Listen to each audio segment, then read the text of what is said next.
अखण्डमण्डलाकारं व्याप्तं येन चराचरं तत्पदं दर्शितं येन तस्मै श्रीगुरवे नमः।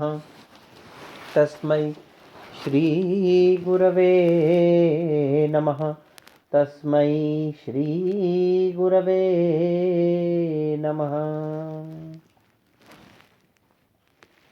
भरत मुनि ने नाट्य शास्त्र में रस की निष्पत्ति के संबंध में एक सूत्र दिया है। विभावानुभाव व्यभिचारी संयोगात रस निष्पत्ति। विभाव, अनुभाव और व्यभिचारी भावों के संयोग से रस की निष्पत्ति होती है। मम्मट ने भी अपने काव्य प्रकाश नाम के ग्रंथ में कहा है, लोक में रति आदि स्थायी भावों के जो कारण, कार्य और सहकारी हैं, वे ही यदि नाट्य में और काव्य में प्रयुक्त होते हैं तो उन्हें विभाव, अनुभाव और व्यभिचारी भाव कहा जाता है। व्यक्तः स तै विभावाद्यै स्थायी भावो रस स्मृतः। और उन्हीं विभाव इत्यादि विभाव, अनुभाव और व्यभिचारी भावों के द्वारा व्यक्त जो स्थायी भाव होता है उसे रस कहा जाता है। इसी बात को भरत मुनि ने भी पूर्व में कहा है और भरत मुनि की ही बात की पुष्टि मम्मट भी कहते हैं।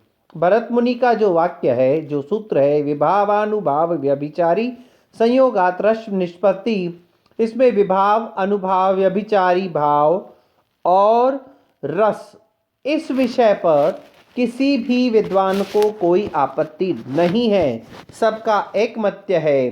किंतु दो शब्द, एक संयोगात, दूसरा निष्पत्ति, इस पर विभिन्न विद्वानों का मत वैभिन्न है। हर एक व्यक्ति ने, हर एक आचार्य ने इस संयोग और निष्पत्ति की अपने हिसाब से, अपनी दृष्टि से व्याख्या की है और उसी व्याख्या के आधार पर उनके रस सिद्धांत का नाम हुआ है। सबसे पहले हमने देखा कि भट्ट लोलट नाम के एक विद्वान हुए। उन्होंने अपना जो सिद्धांत प्रस्तुत किया इस सूत्र के आधार पर, वह सिद्धांत कहलाया उत्पत्तिवाद।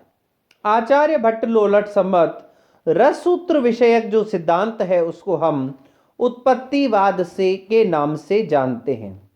आचार्य लोलट की गणना मीमांसक आचार्यों में की जाती है, अर्थात ये मीमांसा दर्शन के अनुयायी हैं, उसके मत का अनुसरण करने वाले हैं।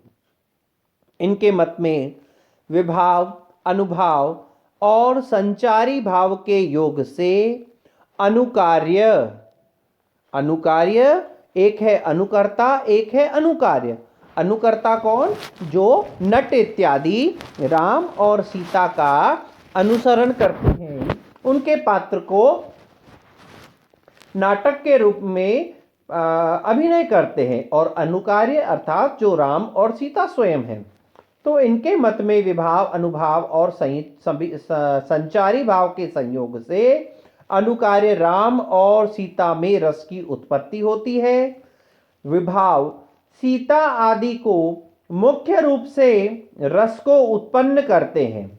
विभाव जो हैं सीता इत्यादि मुख्य रूप से रस को उत्पन्न करते हैं। अनुभाव उस उत्पन्न रस का बोध कराता है और व्यभिचारी भाव उसका परिपोषण करता है। इस प्रकार स्थायी भावों का विभावों का, स्थायी भावों के साथ विभावों का उत्पाद्य उत्पादक भाव संबंध, ध्यान दीजिएगा, विभावों का स्थायी भावों के साथ उत्पाद्य उत्पादक भाव संबंध तथा अनुभावों का स्थायी भावों के साथ गम्य गमक भाव संबंध तथा संचारी भावों का पोष्य पोषक भाव संबंध होता है। भरत के सूत्र में विद्यमान संयोग शब्द भी इन्हीं तीन अर्थों को प्रकट करता है। यह जो संयोग है वह विभाव के साथ में उत्पादक उत्पाद्य भाव संबंध, अनुभाव के साथ गम्य गमक भाव संबंध और संचारी भाव के साथ पोष्य पोषक भाव संबंध उत्पन्न करता है। और निष्पत्ति से यहां पर तात्पर्य उत्पत्ति है, रस की उत्पत्ति होती है।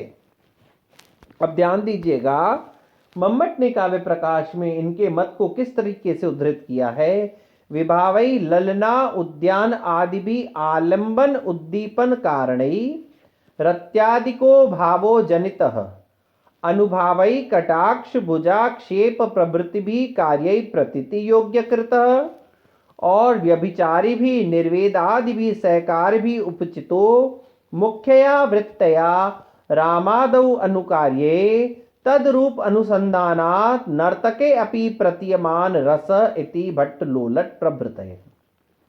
क्या कहते हैं? विभाव अर्थात जो ललना उद्यान आदि, ललना उद्यान आदि उद्दीपन विभावों से रति इत्यादि भाव स्थायी भाव उत्पन्न हुआ और रति आदि के उत्पत्ति के कार्यभूत कटाक्ष भुजाक्षेप इत्यादि अनुभावों से वह प्रतीति योग्य किया गया और सहकारी रूप निर्वेद आदि व्यभिचारी भावों से पुष्ट किया गया। मुख्य रूप से अनुकार्य राम में तथा उनके स्वरूप का अनुकरण करने से वाले नट में भी वह रस प्रतीयमान अर्थात रस उत्पन्न होता है। यह भट्ट लोलट का मत है। अब ध्यान दीजिए, कुछ विद्वानों ने इस मत की आलोचना की है। क्या कहते हैं कि इनके मत का सबसे बड़ा जो दोष है वह रस अनुभूति का अभाव है। जबकि सामाजिकों में रस की अनुभूति होती है और सामाजिकों के तथा रस की अनुभूति के विषय में आचार्य भट्ट लोलट ने एक भी शब्द नहीं कहा है। उनकी दृष्टि में सामाजिकों की रसानुभूति के विषय में कोई भी उन्होंने चर्चा नहीं की। दूसरा आता है, राम और सीता आदि तो अब इस लोक में है ही नहीं, तो इस समय वर्तमान काल में किए जाने वाले अभिनव से उस भूतकालिक जो कि आज है भी नहीं, उस राम और सीता अनुकार्य में रस की उत्पत्ति कैसे होगी? दूसरा दोष। तीसरा दोष है, अनुकार्य के कल्पित होने से उनके अस्तित्व का प्रमाण है ही नहीं, क्योंकि जिसका भी हम अनुकरण कर रहे हैं जो अनुकार्य है, मान लीजिए राम और सीता तो वास्तविक जीव यहां रहे हैं, वास्तविक रूप से उनका अस्तित्व रहा है, लेकिन कभी कोई ऐसे नाटक का निर्माण हो, ढेर सारे ऐसे संस्कृत साहित्य में या अन्य साहित्यों में नाटकों का निर्माण किया गया है जिनके पात्र अस्तित्व ही धारण नहीं करते हैं, तो ऐसे अनुकार्यों में रस की उत्पत्ति किसको होगी? चलो मान लिया जाए आपने कहा राम और सीता में रस की उत्पत्ति होगी, रस का अनुभव होगा, तो राम और सीता नाम के पात्र तो इस संसार में किसी कालखंड में विद्यमान रहे, लेकिन कई नाटक ऐसे हुए हैं जो कल्पना मूलक रहे हैं, उनके अनुकार्य तो इस संसार में विद्यमान ही नहीं रहे, उनका अस्तित्व ही अप्रमाणित है। तो ऐसे अप्रमाणित अस्तित्व वाले अनुकार्यों में रसानुभूति कैसे होगी? फिर एक और आरोप आलोचना इनके मत की जाती है, स्थायी भाव का विभाव आदि के साथ संयोग न होने से विभाव आदि के लिंगत्व के अभाव में अनुमान भी नहीं हो सकता है।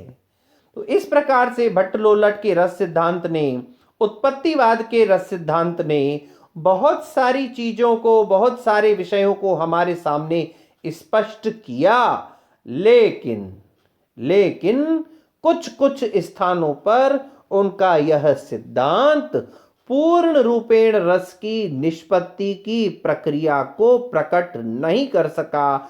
इसीलिए इस सिद्धांत को मान्य होते हुए भी सर्वमान्य नहीं कहा जा सकता है। भट्ट लोलट के पश्चात एक और विद्वान आए, भट्ट शंकुक। उन्होंने किस सिद्धांत का वर्णन किया, उनके द्वारा प्रदत्त सिद्धांत का नाम क्या रहा और उसमें किस प्रकार की प्रक्रिया का निष्पत्ति और संयोग के रूप में वर्णन है, उस विषय में चर्चा हम अगली कक्षा में करेंगे। तब तक के लिए ओम शम।